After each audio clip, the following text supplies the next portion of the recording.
Welcome back to ESPN First Take, presented by DirecTV. Now is not a good time to be a fan of the Miami Dolphins. On one front, you have the New England Patriots breathing down the perfect necks of the 72 Dolphins to match their season of perfection. And on the other hand, and this is far and away worse, you have the current Dolphins breathing down the necks of the imperfect 76 Tampa Bay Buccaneers, who finished their first season of football at 0-14. At 0-11, the Dolphins will host the 2-9 Jets on Sunday in a game that may be the Fins' best chance to win all season. Let's preview it with Mark Cannizzaro from the New York Post, and Jeff Darlington joins us of the Miami Herald. Jeff, we'll start with you. Is this the best chance for the Dolphins to get into the win column? I haven't exactly been Joe Namath so far with predictions. I thought they could beat the Texans. I thought they could beat the Raiders, the Bills. So the list goes on. I thought there was a few games on the schedule they could win. I also laughed at somebody last year who suggested that Nick Saban would go to Alabama. So it's been a weird 365 days here down in South Florida. But I do think that this is the best chance for the Dolphins to win. Rookie quarterback John Beck is coming home to Miami after two games under his belt now, two tough games in Philadelphia and Pittsburgh. So you've got that going for them. You've got the offense moving a little bit, the defense starting to work better. The question is what's going to happen at running back. Obviously, Ronnie Brown out with torn ACL. Ricky Williams is now out after separating some of the muscle from the bone in his shoulder. Jesse Chapman added a neck injury to a sprained ankle. So now I'm told that they're going to actually re-sign Sam Congato today, who could actually start at running back for the Dolphins on Sunday. That could be a tough situation for the Dolphins. Mark, how worried at this point are the Jets? Because no one wants to be the team that loses to the Miami Dolphins at this point. No, Jay and Jeff, embarrassment certainly lurks on Sunday for the Jets. There's no question about that. I talked to a bunch of players on Monday about that. The best thing I could say, honestly, is what came out of Kerry Rhodes' mouth, and he said, hey, we're not much better off than those guys are. We're just trying to get another win ourselves here. But certainly, if the Jets end up being that one blemish for them and one gold star for the Dolphins on a 1-15 record for Miami, it would add to what's already been a pretty embarrassing season for the Jets.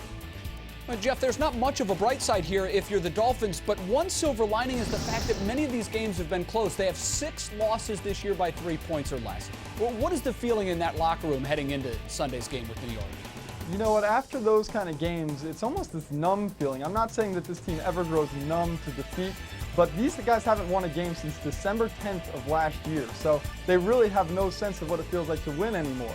They've gone through just about everything. They've watched Ronnie Brown go down, Trent Green go down to a concussion. They've played mudfests in Pittsburgh and in London. They lost to A.J. Feely and Dante Culpepper, so they've pretty much gone through everything. Well, dare I say that? I don't know what more they could go through. We'll find out. But it's a pretty numb feeling in Miami right now and just everything that's been going wrong. So they're really looking for some way to start to look towards the future by getting a win in the present. Well, it has been one of those seasons. Mark, if you're the Jets, which player are they most concerned about on the Miami sideline? Well, Jay, I think the one guy that concerns them always the most with the Dolphins is Jason Taylor, who's wrecked a number of games against them. He's had some, a career against the Jets, really, if you look at the numbers. And, he'll be going up a lot against the left tackle of the Jets, D'Brickashaw Ferguson, who has struggled at times this year. The offensive line is coming off its worst performance of the year in the Dallas game on Thanksgiving.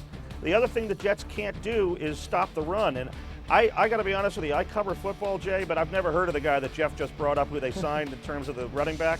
I think at this point, the way the Jets are stopping the run, that they could put Harvey Green, the Dolphins media relations director, back behind in the backfield, and he might gain 90 or 100 yards. Well, they went back to Sam Congato. Perhaps they could go back to Larry Zonka, and they might have the same chance of winning on Sunday. Jeff, quickly, I know you've done this because when you get to this point, you always look ahead. If the Dolphins do not beat the Jets on Sunday, which team left on their schedule do they have the best chance of beating?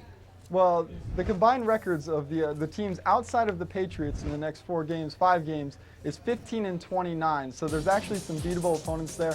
I think that Baltimore and the Bills would probably be the best options if they can't beat the Jets to do this, because they've got Cincinnati, who's seems to be getting things going again, and the Patriots, which I just can't imagine them going into New England and even having a chance. So I would say that either Buffalo or Baltimore would probably be the best bet outside of the Jets. All right, we watch the Patriots to see if they can lose. We watch the Jets or excuse me, the Dolphins to see if they can win. Mark and Jeff, thanks. By the way, we hear so much about the 76 Tampa Bay Buccaneers. Believe it or not, they're not the only NFL team to go winless. In fact, they're not even the last to do it in an entire season. It's happened 2 other times in the modern NFL era. In 1982, a lot of people forget about this, the Colts were 0-8-1. That was a strike-shortened season. And the 1960 Dallas Cowboys were 0-11-1. Dana?